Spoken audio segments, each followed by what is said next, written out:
हाय, good afternoon. हल्ली यूट्यूबचा वापर जास्त व्हायला लागला आहे, पण लॉकडाऊन असल्यामुळं तुमच्या आणि माझ्या काही संपर्क होत नाही आणि मग अशा माध्यमातून यूट्यूबचंच आपलं एक माध्यम आहे. एक 4 दिवसापूर्वी एक पोएम बनवली. खरं तर त्याचवेळी व्हिडिओ बनवणार होतो, पण त्यावेळी थोडं वेळेस इमोशन्स खूप होते, त्यामुळे ते काय त्यावेळी बनवता आलं नाही. माझ्यासाठी सारंच संपलं होतं अशा नावाची कविता बनवली. एक अननोन नंबरवरून मेसेज येतो की सर माझं लग्न ठरलं. माझी चुलत बहीण पळून जाऊन लग्न करते आणि मग वडिलांच्या म्हणण्याप्रमाणे आमच्या दोन्ही बहिणींना लग्नाला उभं राहावं लागते किंवा लग्नाला तयार राहावं लागते आणि कॉलेजमधली मुलगी आहे ती. आणि मग तो विचार करतो आहे मी, अरे खूप त्रास होतो आहे. म्हणजे असं काय होतं की शिक्षक असण्याच्या पण इकडं माणूससुद्धा आहे आणि मग स्वप्न ही सर्वांचीच असतात. मग जर एखादी मुलगी शिकणारी असेल, तिला शिकायची इच्छा असेल, तर मग लग्न व्यवस्था किंवा कुटुंब व्यवस्था कुठेतरी तिला अडथळा तयार करते आणि मग तिला जे अचीव करायचं आहे ते होऊ शकत नाही. आणि आपला समाज आपल्याला माहिती आहे की पुरुषप्रधान समाज आहे. खूप अवघड आहे की ती एखादी मुलगी नवीन घरात जाऊन तिच्या पायावर उभी राहू शकते किंवा तिला जे पाहिजे ते मिळवू शकते. दोन्ही बाजू होत्या. एक वाटलं की राहू दे, नको काही कविता करायला, कारण का खूप त्रास होता त्यावेळी. दुसरी बाजू होती की अरे नाही, कुठंतरी काहीतरी लिहून ठेवलं पाहिजे, असं लिहिलं पाहिजे की ॲटलिस्ट ते जे काही सामान्य आहेत किंवा जे काही घटक आहेत त्याच्यापर्यंत पोहोचलं पाहिजे.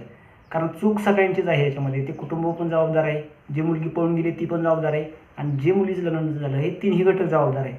पण ह्या गोष्टीची पुनरावृत्ती व्हायला नको म्हणून ही कविता बनवते. बऱ्याचशा कविता मी अशा मला आवडतात म्हणून कविता बनवत नाही, तर मला असं वाटतं की ते समाजासाठी खूप गरजेचं आहे. म्हणजे माझ्या एखाद्या कवितेनं जर एखाद्या व्यक्तीच्या मनातील भाव जर बदलला तरी तो खूप आहे. म्हणजे त्यामुळे अशा आवडीच्या कविता बनवण्यापेक्षा एक समाज उपयोगी कविता असतील तर ते बनवण्याचा प्रयत्न करतो आहे. ठीक आहे. बरेचसे स्टोरी टाईप कविता झालेली आहे. फक्त कंटेंट ज्यातला आहे, जो इमोशन्स आहेत, ज्या फिलिंग्स आहेत ते फक्त समजून घेण्याचा प्रयत्न करा. ठीक आहे. आता ज्यावेळी हे असे इन्सिडेंट घडतोय आणि त्या मुलीला समजते की माझं लग्न ठरणार आहे, त्यावेळी त्या मुलीची अवस्था काय, म्हणजे मुलगी सेंट्रिक त्या अँगलनं कविता लिहिलेली आहे. आरसा फुटला, काचा इतरत्र पडल्या. आरसा फुटला, काचा इतरत्र पडल्या. त्यांचीही अवस्था झाली अगदी माझ्या मनासारखी. घरातील खेळीमेळीचं वातावरण अचानक काळवंडलं होतं.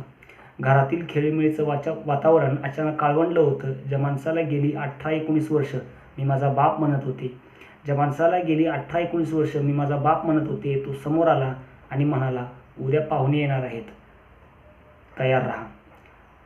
तो समोर आला आणि म्हणाला उद्या पाहुणे येणार आहेत, तयार राहा. क्षणार्धात होत्याचं नव्हतं झालं, वाटलं हे सारं स्वप्न असावं. क्षणार्धात होत्याचं नव्हतं झालं, वाटलं हे सारं स्वप्न असावं. वेडं माझं मन हे मान्य करत नव्हतं, पण नंतर समजलं. वेडं माझं मन हे मान्य करत नव्हतं, पण नंतर समजलं. पाहुण्यांचा कार्यक्रम घरातल्या साऱ्यांनीच ठरवला. पाहुण्यांचा कार्यक्रम घरातल्या साऱ्यांनीच ठरवला. आता श्वासाशिवाय दुसरं काहीच या शरीरात चालू नव्हतं. म्हणजे ज्यावेळी त्या मुलीला समजते त्यावेळी तिची अवस्था काय होते. आता श्वासाशिवाय दुसरं काहीच या शरीरात चालू नव्हतं. सुन्न डोकं दमलं होतं पाहून भूतकाळातील अस्तित्वाच्या पडलेल्या इमारती. मग ते मुलीला त्याची कॉलेजची मैत्रीण आठवत आहेत, मित्र आठवत आहेत, कॉलेजचे दिवस आठवत आहेत, दंगामस्ती किंवा त्याची काही प्लॅनिंग केलं होतं आयुष्याबद्दल ते सगळं आठवते. सुन्न डोकं दमलं होतं पाहून भूतकाळातील अस्तित्वाच्या पडलेल्या इमारती आज अचानक घरात पर्क झाल्यासारखं वाटत होतं.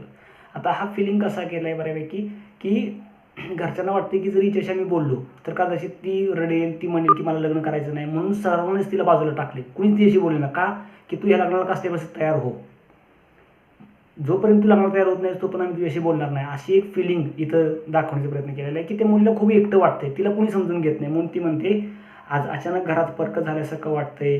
ना आईचा तो मायेचा हात होता, ना बाबांची ती प्रेमाची हाक ऐकू येत होती. ना आईचा तो प्रेमाचा हात होता, ना बाबांच्या ती प्रेमाची हाक ऐकू येत होती. एकदम चुकल्यासारखं वाटत होतं. भरकटलेल्या हरणागत मन भितरत होतं. एकदम चुकल्यासारखं वाटत होतं. भरकटलेल्या हरणागत मन भितरत होतं. आता त्या मुलीला काही वेळानं समजतंय की हे असं का घडलं, अचानक कसं घडलं.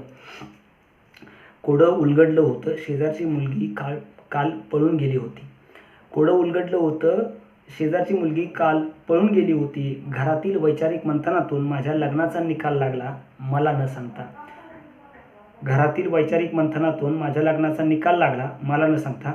सर्वत्र स्मशान जमलं होतं. देवघरात सारी भूतं जमाली झाली होती. म्हणजे घरात कुणीच बोलत नव्हतं आणि ह्या मुलीला वाटलं तर माझं कुणीच ऐकत नाही, म्हणून ती देवाऱ्यात जाऊन बसते, देवाच्या समोर जाऊन बसते. आता ज्यावेळी देवाच्या समोर जाते त्यावेळी सगळं कुटुंब तिच्या अवतीभोवती बसते. सर्वत्र स्मशान जमलं होतं. देवघरात सारी भूतं जमा झाली होती. माझ्या भोवती साऱ्याचीच रिंगणं पडली होती. माझ्या भोवती साऱ्यांचीच रिंगणं पडली होती. ना माझे अश्रू थांबत होते, ना माझे हुंदके थांबत होते. घरच्यांचं फक्त एकच म्हणणं होतं की तू हो म्हण.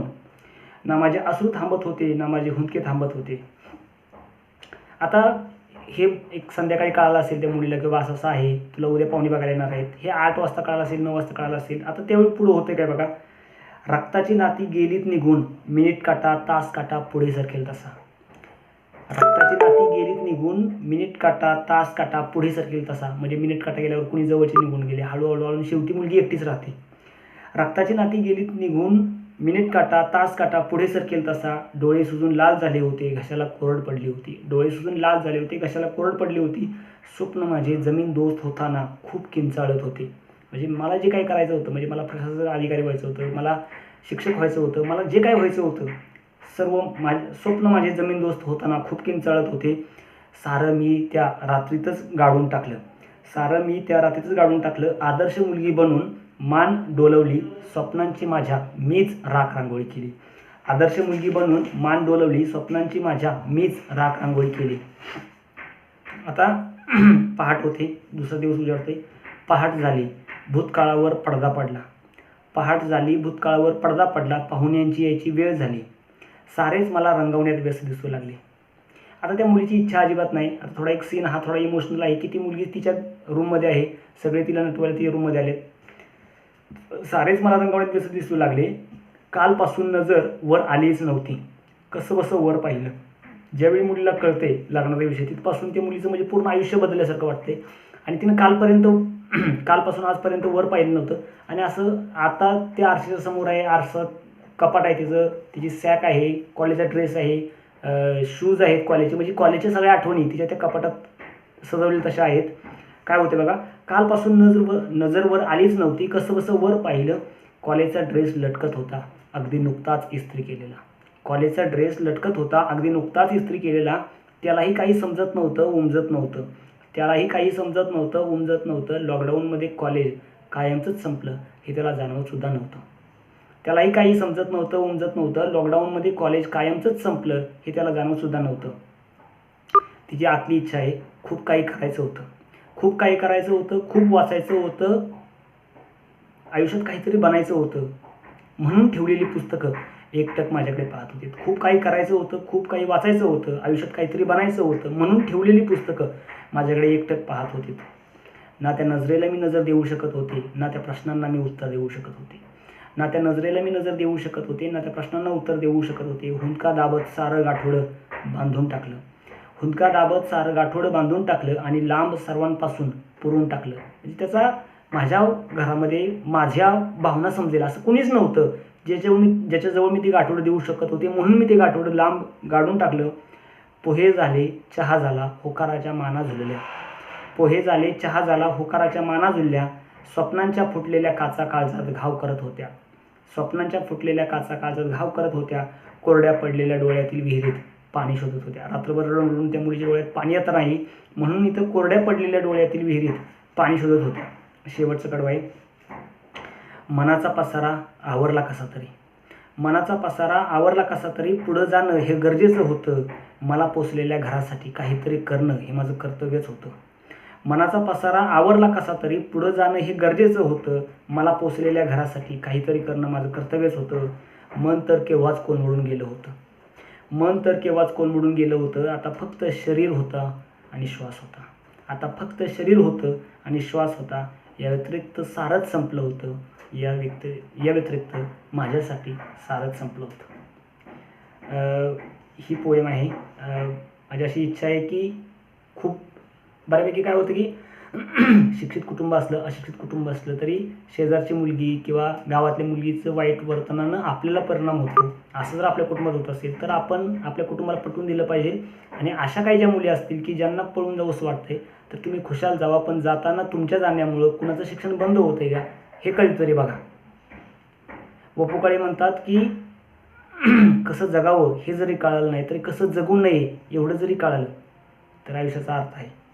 असं आहे. त्यामुळं सर्वांना विनंती आहे की जेवढं काही तुम्हाला चांगलं वर्तन करता येईल तेवढं समाजासाठी गरजेचं आहे. कारण येणाऱ्या काळामध्ये स्त्रीसाठी बालविवाह ही संकल्पना पुन्हा उदयाला येणार आहे. कारण हे पळून जाण्याचे जे चक्र आहे ते जर आपण थांबवलं नाही तर येणारा काळ हा खूप भयानक आहे. थँक्यू.